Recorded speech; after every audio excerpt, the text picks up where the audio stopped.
Welcome. My name is Mary White. I'm one of the co-chairs of WEED with Manoush Zomorodinia, who's also our host. Welcome. Thank you for coming to our event, to the third night of artist presentations on Art on the Edge, from extraction to restoration and regeneration at the Peninsula Art Museum in San Bruno, California. The PMA exhibition is open till January 9th, so we hope you have a chance to see the show, and we'll talk more about that. Let's start with land acknowledgements, and if you'd like, please put your own land acknowledgement in the chat. The WEED office sits in the territory of the Huichon, the ancestral and unceded land of the Chichonyo-speaking Ohlone people, the successors of the sovereign Verona tribe of Alameda County. We recognize the Miwokma Ohlone tribe, who are campaigning to become federally recognized, the Association of the Ramaytush Ohlone, who are researching, revitalizing, and preserving Ramaytush Ohlone history, and the Segura Te Land Trust, which is working to return native land back to Indigenous stewardship. So our first step is a little Zoom housekeeping. Please keep yourself muted unless you're speaking. And if there's extra noise, the host may mute you, but you can unmute yourself at a later point. After all of the artists present, we'll have a few more announcements and stop the recording. And then we'll start the recording again for questions, and we'll end at the latest at 6:15. Both presentations and the questions will be recorded. So we have a couple of announcements. Many of you know, and we hope you can all attend Sunday, November 21st, 4 p.m. Western time. Susan Steinman, the co-founder of WEED, is going to be presenting. And this is a celebration of 25 years of WEED. It's also a celebration of the magazine, which is called Into Action, and it just came out last week. And we also have the other presentations for the artists in this event. Sorry. So, as part of that are recorded. So one other thing that's happening is we are fundraising for a campaign to raise funds to redo our website, which was last redone in 2012. So please ask you to give generously and to encourage your friends to give generously. All right, with no further ado, I'd like to introduce our team. Manoush Zomorodinia, the host and co-chair, Sharon Siskin, vice chair, Christina Bertia, who's been our fearless organizer of all of these events, and Lauren Elder, who's one of the curators of the show, who's going to say a couple of words right now. So thank you. Well, greetings, everybody. It's great to see everyone assembled, and also to see some people from the first two sessions returning to share in this incredible storytelling event. We've been so moved and gratified by everybody's personal statements. I was able to be the co-curator for this show, along with Megan Camrath and Christina Cahal, who are the two directors of the Peninsula Museum of Art. And they were pretty darn fearless in making an incredibly diverse show. Their goal being to appeal to the widest possible public and to get as many people as they could to come inside this gallery in a shopping center and take a look. And for those of you that haven't been there, it is indeed in a shopping center, not far above the food court and right around the corner from the theater. And it's a bold move by Ruth Waters, who is the director of the Peninsula Art Foundation. she's a unstoppable 80-some-year-old wood sculptor, and she accepted a offer, I should say, from Coldwell Banker, who felt like the shopping center was being underutilized and wanted to increase both their revenue, of course, and traffic to the shopping center. So they rented 3 spaces to the foundation at a presumably a really good discount, because we were in there for free. Unbelievable, 3 months of exhibition without any cost, and lots of support from Megan and Christina. And then Ruth has her own sculpting space, and there is a painting and drawing space. And so those are open to the public with live activities, classes, exhibitions, presentations. So the idea is to bring art to the people. So you are part of this adventurous move. And I hope that everybody's really pleased about being there. We're certainly pleased about hosting you all and have been very gratified by everybody's contributions. If you do get a chance to visit the gallery, it's a fun experience. It really is. If you can come gallery sit, even better. We'll put more gold stars by your name. And as I said earlier, and before we got going, if you have an idea, you're a local person and you'd like to do a workshop on site, we are welcoming proposals for that, because we want to, again, appeal to as many people who frequent the shopping center as possible. And it's very accessible. There's a BART stop right below the shopping center. So that's my 2 cents, I think. And I'm looking forward to tonight's stories. Hopefully this will work. Great. So here's an entry to the museum. It's really lovely, open, very light space. And then as we turn to the left and look into the corner, and then we move, and that's looking from the corner into the overall space, and then moving along the left wall to the rear. Oops. And there's Toni's beautiful painting on the back. And then as we go around the corner at the back, looking back, this panorama gives us a real sense of the overall spaciousness of the museum. Then we move over towards the right side wall, looking back into the corner, and then along the wall to the front, and then from the front, looking back a bit. And then this is the central partition. So we move around it, going counterclockwise this time, and then going back towards the front and leaving the museum.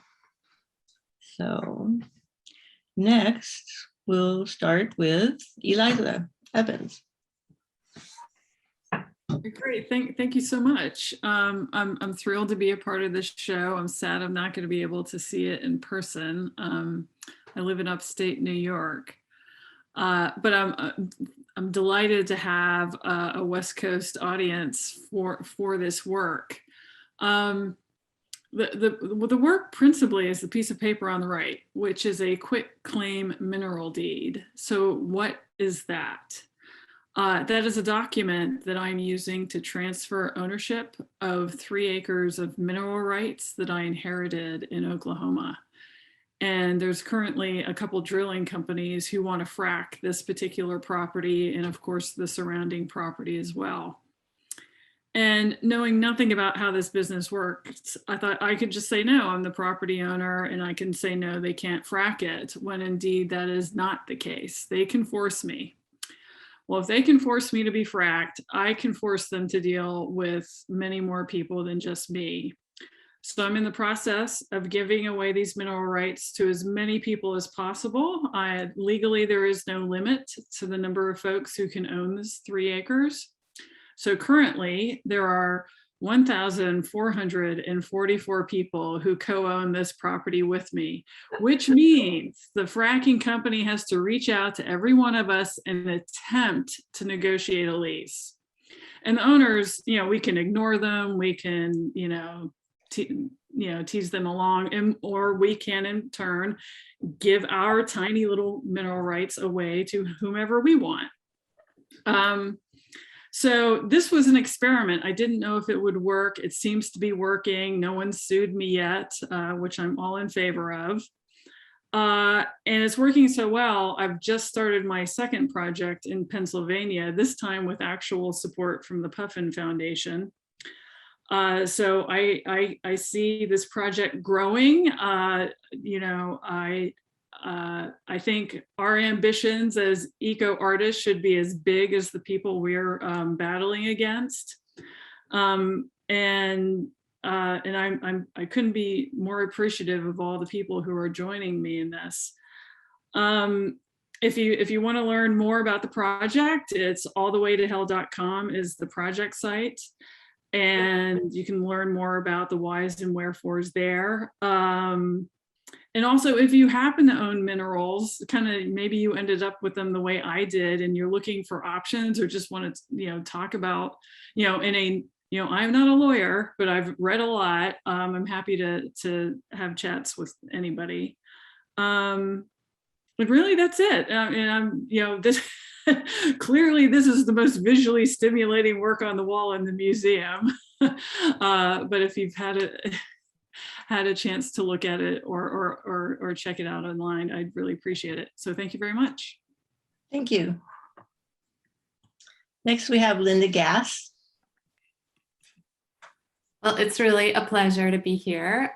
So my name is Linda Gass, and this artwork is entitled Hard and Soft, Rendering Salt, Restoration Alchemy, and Reseeding Wetlands. And I also have a second artwork in this exhibition, which we'll see in a few minutes. So my artworks are about the changes over time to the wetlands in San Francisco Bay. For thousands of years, San Francisco Bay was surrounded by lush, productive wetlands. And then during 1850 to 1950, soil dikes were built around many of the wetlands to create ponds for industrial salt production. And that caused the vegetation to die off in the highly concentrated salt water.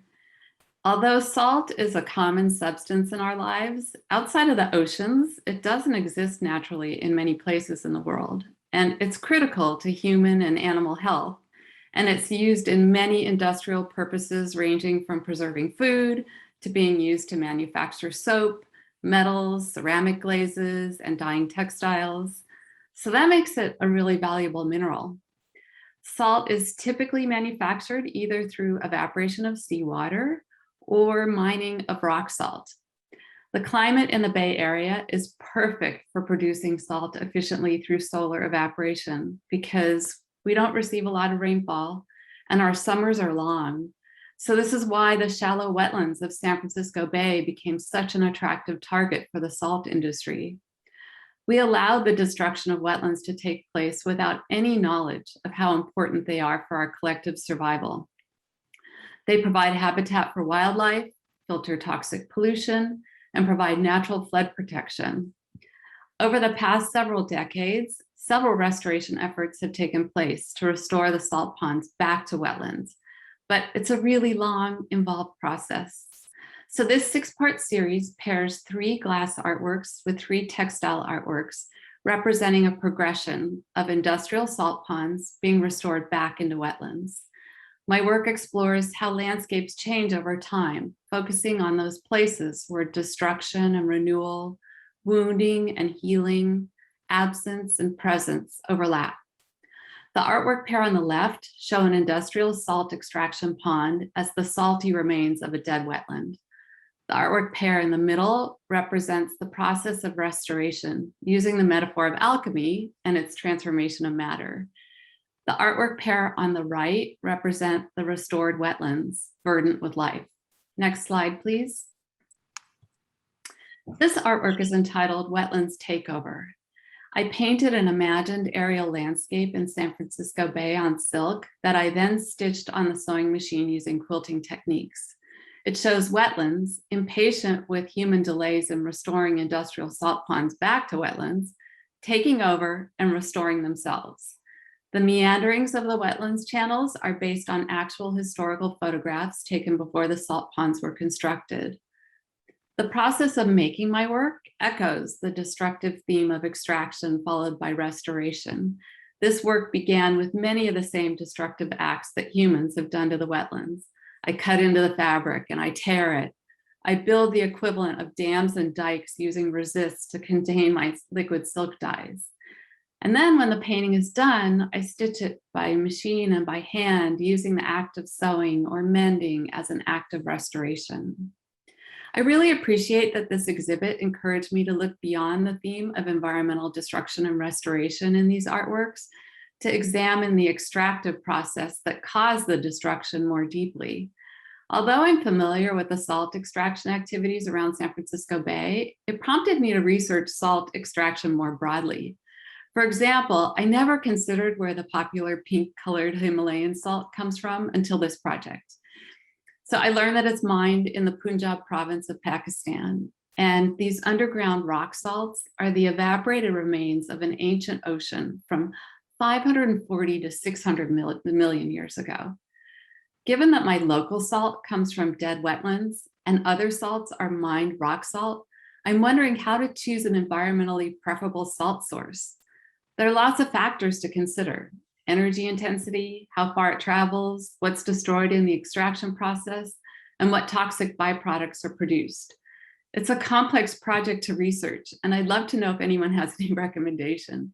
It's really great to be participating in one of the extraction art projects, and I want to thank the curators for including my work in this exhibit. Also, the Peninsula Museum of Art for showing the exhibition, and all the volunteers with WEED who are making the exhibit and these associated events happen. So thank you. Thank you, Linda. Next, we have Tanja Geis. Hi, I'm Tanja. I guess I wanted to start with a big thank you for being included in this show, and yeah, everybody who made it happen. I know it was a very big endeavor, and I'm also really excited that all this work is being shown in a shopping mall. I think that's amazing. So I wrote a few things down, otherwise I'm going to go off topic. So let's see. I'm a multidisciplinary artist. I'm interested in the complexity of human disturbed ecosystems. Through my work, I try and explore new ways of seeing that might help me live with some measure of grace in these disrupted spaces that we have created for ourselves. The image here is the first image in a series of 9 cyanotypes that I made right out of grad school while I had a studio at the Headland Center for the Arts in the Marin Headlands in California. That first summer, I spent a lot of time walking around the beach there, and I started noticing the bodies of hundreds and hundreds of dead and dying juvenile seabirds that were washing ashore on the beaches. Without too much of a plan, I didn't have a project at the time. I just started photographing them. Photographing these, some of them were still half alive, dying. Many of the bodies were already decayed. And I took those photographs back into the studio, and not really knowing what to do with them, I started making watercolors based on the photographs, which I then subsequently scanned and started collaging together to form negatives that I used to make these cyanotypes. So what happened that summer is known as a seabird die-off or a wreck. And this is when very large numbers of birds all die at a specific time. These particular birds are common murres. They are seabirds that rarely come to shore unless they're breeding. Although, excuse me, although some of them die every year, the mortality that summer was 20 times the usual yearly average. They were dying of starvation. So from 2014 to 2016, as many of you may know, the Pacific experienced unusually warm water temperatures. And this was a result of the combination of global warming, specific ocean currents that were happening at the time, and also what became known as the blob, which was a large patch of warm water that was moving down the western coast of North America. And these warm waters were replacing the cold water upwelling, which generally happens in that area during that time. And that holds a really high concentration of nutrients that's needed to drive the ocean's productivity. And so without those nutrients traveling up the food chain, forage fish populations, which are the main source of food for these birds, vanished. They were either traveling elsewhere looking for colder water in search of food, or they themselves were starving. I think of these characters, I do think of them as characters, and these cyanotypes, sort of like incarnated witnesses of a kind. Each of them have a different resonance to them. Some look more menacing, accusatory, vigilant, indifferent. Something about reanimating them in this way and elevating them somehow helped me deal with my own sadness and grief around what had happened. And it also prevents me from escaping my own culpability in the situation. So in the context of this exhibition, the piece, it is looking in a way at the effect that climate change with its reliance on fossil fuel extraction have had on one particular species in one particular place during one particular summer. And using the sunlight to expose the cyanotype and resurrecting the dead birds in a new form. I also see this work as daring to imagine a somehow more hopeful, perhaps like renewable future. Thanks. Thank you. Next, we have Betsy Jager.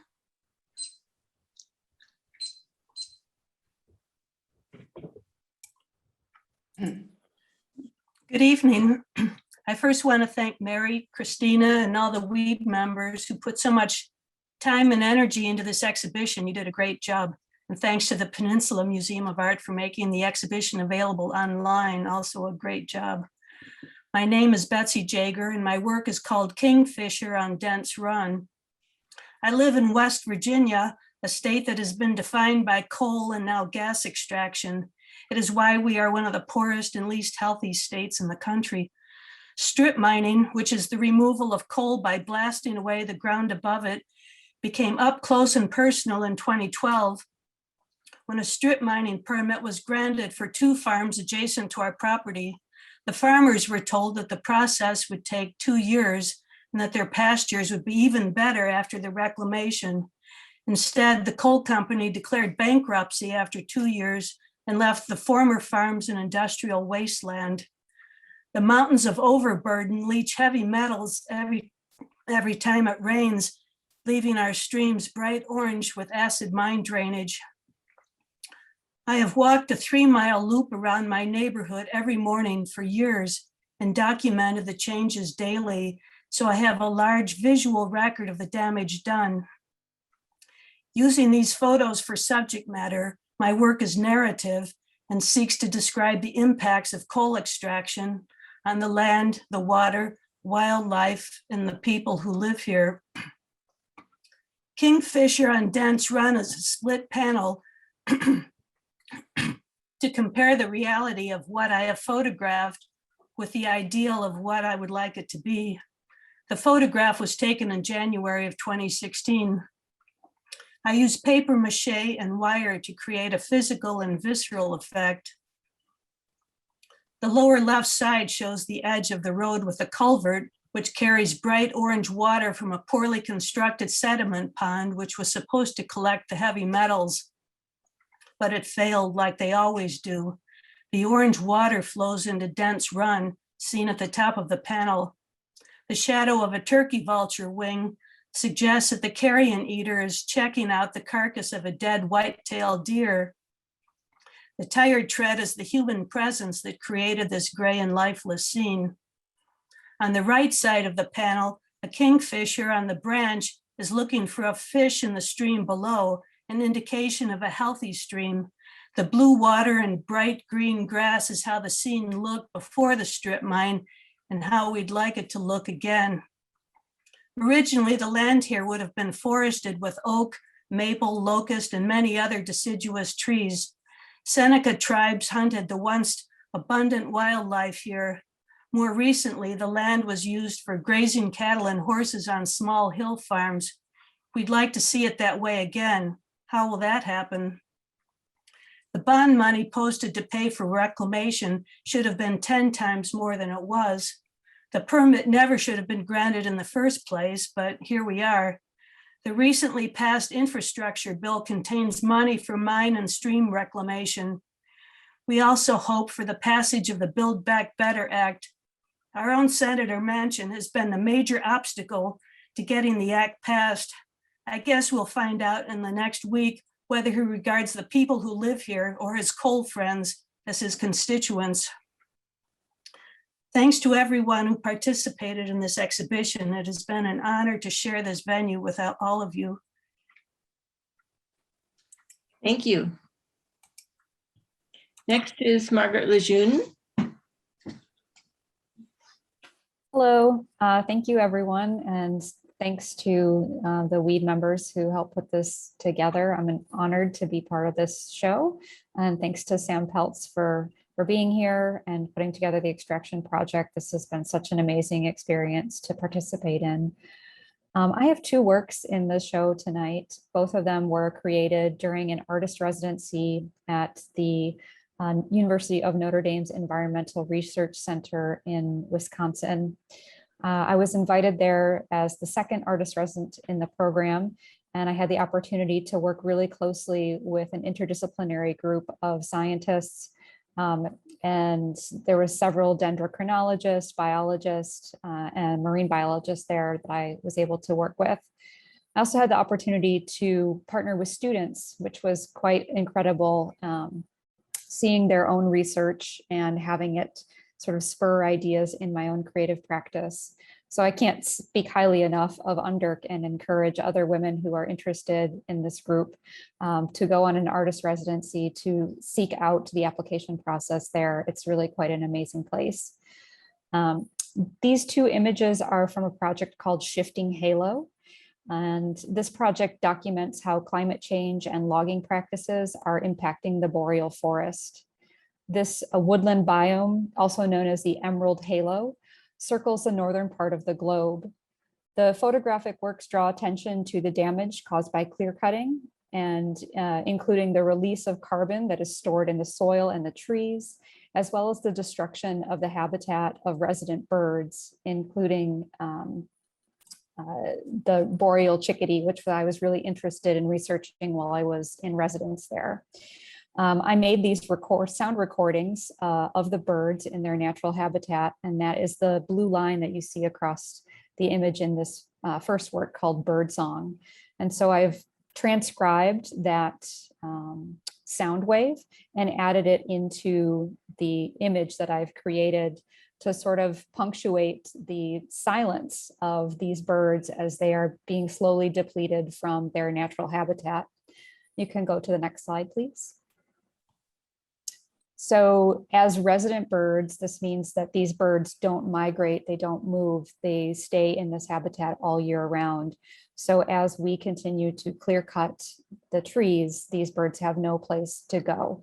And so I'm really interested in other artists who are working on this idea of extraction, on deforestation, on the denuding of the landscape. I'm also really interested in others who are working on salt. So I'll be reaching out to some artists in this group tonight to talk about salt and seawater in the near future. I'm also part of a collective called the Environmental Photographers Collective, and it's a group of women photographers who are all making work about environmental issues. And I invite you to join us. I'll drop the website in the chat. Thank you so much. Thank you, Margaret. Next is Toni Littlejohn. I'm honored to be here. Thank you so very much to WEED and to the Peninsula Museum of Art. This painting is, let me start again. The earth itself, in its very essence, is the source of this painting. Stemming from my Tibetan Buddhist meditation, a practice which includes lying on the ground to connect directly with the earth, I sense into the geological moments of upheaval, erosion, and equilibrium that are caused by the elemental energies of earth, air, fire, and water. As we all inhabit this earth, the visceral process of touching these elements is accessible to anyone who wishes to understand the encompassing Earth experience that connects us.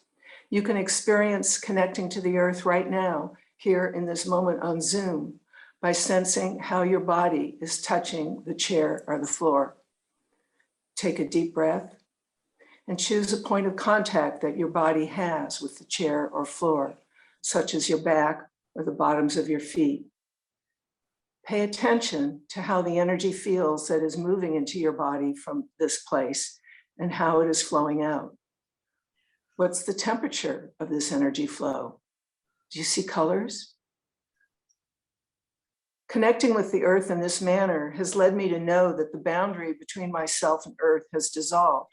I recognize that I am Earth. I am Earth breathing, moving, at times silent, and at other times pouring, flowing, erupting, uplifting, eroding. I am Earth, both solid and changing.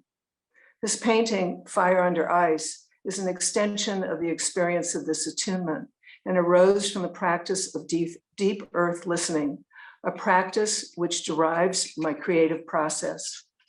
Sensing the commingled presence of glacier and fire, I invited the elemental force of gravity to participate in the act of painting. I poured the latex enamel paint onto stretched canvas, sprayed the paint with water, and tilted the canvas at an angle so it would flow downward, referencing the dynamic of Earth's gravity. I repeated this process with each layer of color, honoring the sedimentations of geologic time. In this series of moments, layer by layer, I encouraged paint to express itself. And in this instance, I was utterly amazed that the paint, itself derived from the very rocks and soil of our Earth, reconstituted itself onto the canvas as an expression of our planet as it continues to undergo dramatic climate change. As our glaciers and Arctic poles are melting away at a horrific rate due to human-generated fire, beauty too is being sacrificed. We, with our addiction to the fossil-based fuels of coal and oil, are the relentless underpinnings of the fire that is burning away our precious ice. The human-born fire is in the process of terminating the lives of billions of animal and plant species, unable to survive the rise in our planet's temperature, as the ice which has reflected polar light diminishes. Unless we quickly end our reliance on fossil fuels, our cherished nature will no longer continue to exist. My work engages a diverse continuum of the Earth elements to be found in the ancient planetary dynamism of fire, ice, air, water, and gravity, these interpreted in mineral pigment and paint. We do need to understand our home is changing. If we listen to the Earth, each one of us has the capacity to modify some of the ways in which we are contributing to climate change. Consistent with my dominant themes, Fire Under Ice is meant to suggest that a practice of listening to the Earth is a critical, essential first stepping stone along the path toward healing this place we know as home. Thank you. Thank you, Toni. Next is Bonnie Peterson.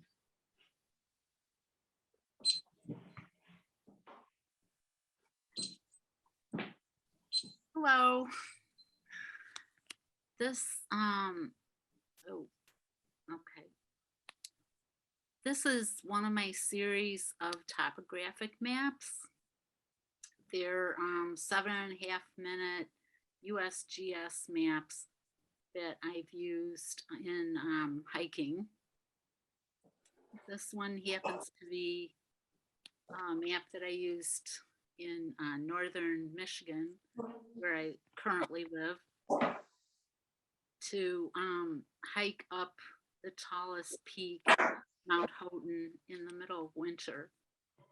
And I'm just using this map to tell the story of that hike, which was quite arduous on cross-country skis, and just completely beautiful at the top, because we got about 200 inches of snow every year, and the snow just blasts into the trees up there and leaves these beautiful balls of hard snow. So at the end of that hike, sadly, there were there were two big logging trucks just stuck in the snow with many logs sitting there waiting for the spring. And it's just an unusual map because it's got Lake Superior on the top and the bottom, and the peninsula jutting out in the center. So thanks for having the show. I'm really happy to have this piece in it. And it's been great meeting everybody through the Zooms. So thanks. Great, thank you, Bonnie. Next is Pallavi Sharma. Yeah, hi, hello everyone. My name is Pallavi Sharma and I go by the pronoun she, her, hers, and I am speaking today from Ohlone land. I'm a multidisciplinary artist, curator. I teach here at California College of the Arts in Critical Ethnic Studies program. I have this installation in the show. It is titled Rakt Beej or Blood Seeds. It is part of ongoing series of multidisciplinary artwork, which include text, performances, and visual art. I started this work in 2019 for a show titled Sowing Agency, Seeding the Future for Environmental Justice. It was curated by Lisa Pradhan and presented by Asian American Women Artists Association at Soma Arts, San Francisco. Rakt Beej addresses the intersectionality of gender, caste, class, and environmental justice in South Asia. Inspired by present-day South Asian environmental activist Vandana Shiva, Azra Saeed, and Khushi Kabir, it emerged from my investigation and understanding of the current global ecological crisis concerning patriarchal structures, corporate greed, and destruction of the biological and cultural diversity. The work is made out of all found objects and recycled material, which includes pillow, vines, recycled rice sacks, saris, crystal, needles, etc. The title of the work draws from mythological story of goddess Ambika or Kali, who fought Rakt Beej, the demon who had a boon that allowed him to duplicate whenever a drop of blood fell on the ground. It acknowledges the role of women farmers and activists who are constantly working towards ecological justice since Chipko movement, forest conservation movement, which started in 1973, calling attention to the deep interdependence between humans and the natural world. I would like to conclude by reading few lines of my poem Rakt Beej, which was written in Hindi and is integral part of this work. It is translated by my friend Shailaja Dikshit. So please allow me to read few lines from the poem. She is the seed of change. Wherever she fell, she would get rooted and then sprout again, embodied.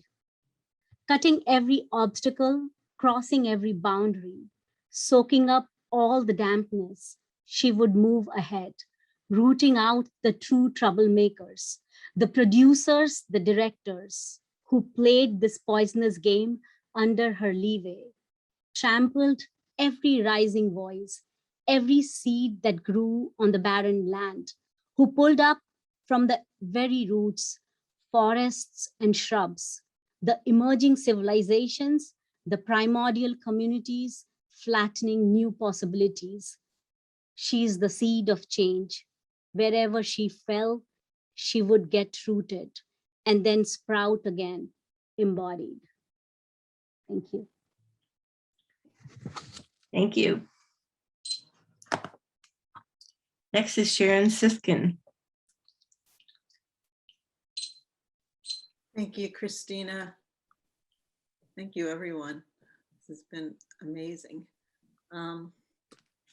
I just wanted to thank WEED and the hardworking WEED Exhibition Committee, Pamela, Laura, and Christina, Deanna, for the brilliant work on these two exhibitions, Art on the Edge, Art from Extraction to Restoration to Regeneration. to Restoration and Regeneration. I love those additions. It's been wonderful to hear all of the artists at these Zoom events over the past couple of weeks and tonight. My work comes from a strong belief that art can be a powerful agent for transformation and social change. Since the 1980s, my work's addressed issues of memory, loss, and grief, especially in relation to the AIDS pandemic, and my work in collaboration with artists living with AIDS for the past 33 years, and also in the last 15 years in relation to climate crisis, species extinction, eroding democracy, colonization, and racism. I've made work addressing the plight of endangered, low-lying small island nations and diminishing numbers of oxygen-producing ocean phytoplankton, and expressions of ecological grief from people in the city where I reside. In March 2020, the first book I read while sheltering at home and teaching on Zoom was Braiding Sweetgrass: Indigenous Wisdom, Scientific Knowledge, and the Teachings of Plants by Robin Wall Kimmerer. Informing my increasing gift of time in my backyard garden with an ever-expanding view of where human beings fit into the web of life and our perceived hierarchy of knowledge among our plant, tree, and animal relatives. My installation in the exhibition is more focused on the restoration to regeneration areas of the title and theme of the show.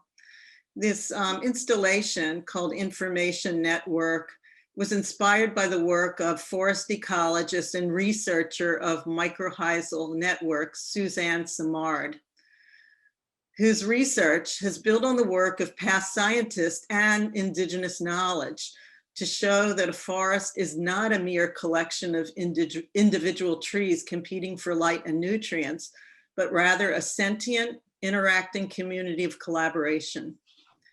Information Network is my creative inquiry into the wisdom of plants and trees and what we can learn from their underground networks, where their roots gather food, water, and engage in sharing information, nutrients, and community support. What can we learn from the interconnectedness and generosity of this underground network? Can these roots teach us to reconnect to our roots and rediscover reciprocity and restorative, regenerative solutions to human-caused devastating planetary crisis that we've all collectively created? Engaging with the roots from my annual and perennial plants in my backyard garden during our viral times and connecting them by long threads to words and definitions cut out from vintage dictionaries, I've been informed by Robin Wall Kimmerer's writing in Braiding Sweetgrass concerning Nanabozo, the Ojibwe trickster figure and culture hero who had the task to learn how to live from his elder brothers and sisters, the trees, plants, and animals. She wrote, Nanabozo was counseled by the many plants who shared gifts and learned to treat them always with the greatest respect. After all, plants were here first on the earth and have had a long time to figure things out. Together, all of the beings, both plants and animals, taught him what he needed to know. Thank you, everyone, for this lovely evening, and thanks to the Peninsula Museum and Weed. Thank you, Sharon. Next, we have Lorna Stevens. Thank you, Weed and the Peninsula Museum of Art for organizing this event and the Extraction Show. I'm finding the work inspiring. The clay pigeon passenger pigeons pays homage to the passenger pigeon, once the most abundant bird in the world. With an estimated population of 1 billion birds during the 19th century, a passenger pigeon migration took hours to pass over a single spot, darkening the sky as they did so. Considered cheap meat, the birds were zealously hunted throughout their native North America during the mid-1800s. They were shot, trapped, torched, and poisoned with whiskey-soaked corn. After the Civil War, the expansion of the telegraph and the railroad contributed to the demise of the passenger pigeon. The Telegraph alerted professional sportsmen to the location of the pigeon flocks, and trains shipped the slaughtered birds throughout the country. By killing a species far faster than it can reproduce, we guarantee its end. As the extinction of the passenger pigeon became a certainty, it prompted the birth of conservation legislation. The Wildlife Protection Law of 1900 made it a federal crime to poach game in one state with the purpose of selling it in another. The Migratory Bird Treaty Act protected not just birds, but also their eggs, nests, and feathers. Extraction addresses, quote, the suicidal consumption of the planet's natural resources, unquote. Our voracious appetite for many species, including the woolly mammoth, the dodo, and the great auk, has led to their extinction. Life without these species is more than unfortunate. It is damaging in unforeseen ways. The passenger pigeon contributed to forest biodiversity through colony collapse, which occurs when the weight of many birds on upper tree branches breaks the boughs, allowing light to filter to the ground and stimulate new growth. To tell the story of the passenger pigeon, I collected clay pigeon shards from the Santa Rosa Clara Field Sports Park shooting range and configured them into bird-like forms. Originally, marksmen shot at live pigeons released from cages or traps, but this practice was outlawed in the late 19th century and inanimate objects were substituted as targets. The modern disc, called a clay pigeon, is created from talc and resin. Recently, a biodegradable version has been created from sugar, water, and birdseed. Thank you. Thank you, Lorna. Next is Mary White. Hi. I originally was going to do something about reclaimed soil from the Berkeley Marina and how it could be mitigated with mushroom spores. But when I went to the Tan Fran Shopping Center, I decided that it'd be better to do something that families could look at and enjoy. So this is a piece which has a non-electronic scale, which balances a cell phone on one side and a map of the world indicating the over 18 countries where the minerals in the phone were extracted from. And then up on the wall are several maps or posters which talk about all the different minerals that are used in cell phones. And I thought this would be a real conversation piece for families some of whom, and I found it was to be true when I was over gallery sitting, are from some of the countries where these minerals are extracted.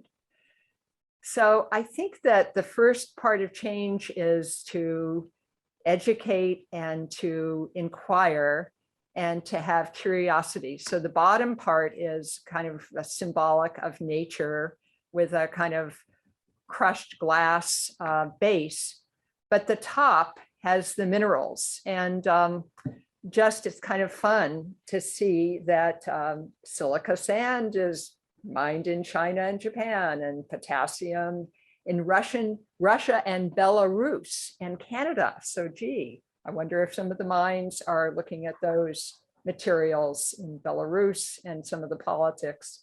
Then germanium, and then actually that's only on the surface of the phone. And then in the phone, copper is used to great extent. And I looked up the amount of copper that had been mined this year, or 2020. It's over 20 million tons from Chile first, Peru, this is by quantity, China, the Democratic Republic of the Congo, and they're considering new mines in Arizona right now. So I love the mitigation of taking a mining claim and a mineral mining claim and making it very hard for it to be used. Because I'm not sure, then we go on to some of the other metals. Arsenic is not mined in the US, but in Morocco, Russia, Mexico, and the Philippines. So you look at the hotspots for political unrest, and they're clearly related to issues of land use to find metals. We can take little actions, recycle our last phone and cut down on the use of electronics, but I think it's going to take more imaginative ways of looking at how we can still have communication. We use Zoom, but knowing that we have to weigh these priorities and that more mining creates more destruction. Thank you. Great, thank you. So just a reminder that this Peninsula Museum of Art exhibition is now online at kunstmatrix.com. You can type in weed, or actually type in weed, art on the edge, etc. And it will bring up the two exhibitions, both the Gallery Route one and the one that is currently still up until January 9th. So please share this information with your friends around the entire world, because it's available to everybody across the globe, which is kind of amazing. And as you can see, there's really wonderful work in this show. So, Mary? All right.